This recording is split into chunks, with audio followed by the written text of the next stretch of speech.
There is this story that I have shared elsewhere before. It is a very powerful story and I know you will like it. And it is really good to incorporate the philosophy that it teaches because it helps you through very difficult situations in life. And the story goes like this, that there was this rich king, a very rich person, a powerful person, who had everything that he ever wanted. But he always felt that there was something that was missing because he knew that any day could come and everything that he has could be taken away from him. And he wasn't prepared for that.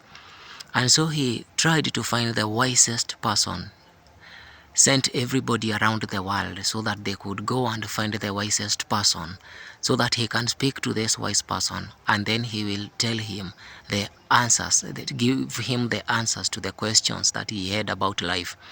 And so the people he sent out there went for months and they came back and brought someone. And when this person was brought to the king asked him, I want you to tell me one thing.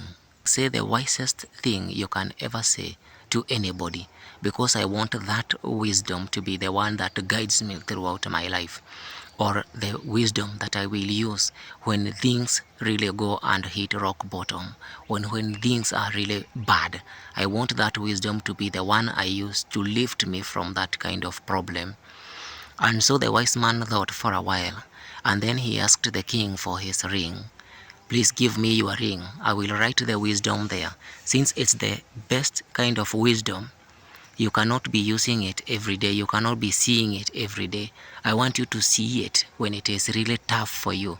When you have given up on life, that's when I want you to apply that wisdom. So give me your ring and I will inscribe it with this wisdom. And so he took the ring and went and wrote something under that ring and gave it back to the king, and he was released and went away. The king never looked what was written on the ring because he was not supposed to look until things got really hard or really difficult. And so he wore his ring and life continues enjoying his life. But then one day something bad really happened. The kingdom was attacked by another kingdom.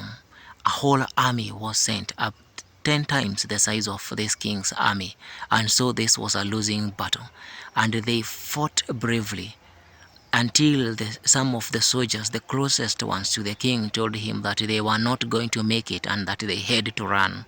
So the king took his horse and took 50 of his most strongest, the strongest and the bravest soldiers, and they started riding away, running for their dear lives. The king left everything behind and ran away with the horses. And the other kingdom, the soldiers from the other kingdom pursued these other fleeing soldiers and started eliminating one at a time. So the 50 soldiers soon became 25 soldiers and then 10 soldiers, and the king was leading with his horse. He continued riding away, riding as fast as he could.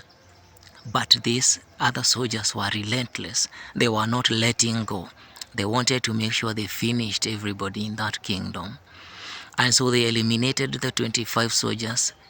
The number dropped to 10 and then to 5. And then lastly it was just the king trying to run away. And then he reached a place where he couldn't go any further. It was at the end of the road. Here was then a whole ocean in front of him. He could not go into the ocean with his horse. Even swimming at this point was futile. And the soldiers were there and they were drawing closer. And the king's heart was beating. He was hopeless. He was so tired. He was giving up. He did not see any other way. And then it hit him that he actually had a ring that was supposed to prepare him for this exact moment. And so he took off his ring and he was hoping that, please, let whatever was written here be like a magic spell or something that will lift me from this problem. And so he took off the ring and he read it, looked at the words, and he could not believe it. The words said, "This too shall pass." and it hit him that, yeah, that is it. There is no greater wisdom than that. Everything passes. Whatever it is, you will be facing your greatest fears. You'll be facing the worst time of your life. Things that are supposed to make you give up. You'll become hopeless, angry. But even that will pass, because everything passes. Whatever you are going through, whether it is something really good or something really bad, all of them pass, because nothing is permanent. The Stoics talk about embracing the impermanence. Embrace that everything will pass. In fact, they are kings and emperors a long time ago used to have somebody following them, reminding them that, hey bro, remember you will die one day. And they were supposed to remind them about these things when life was at the peak, when things were really working out, when everything was really good. And then this person will come and whisper to the king, hey, remember you are still human, you are still going to die. And it's not supposed to be a phrase that makes you give up on life. It's supposed to help you live.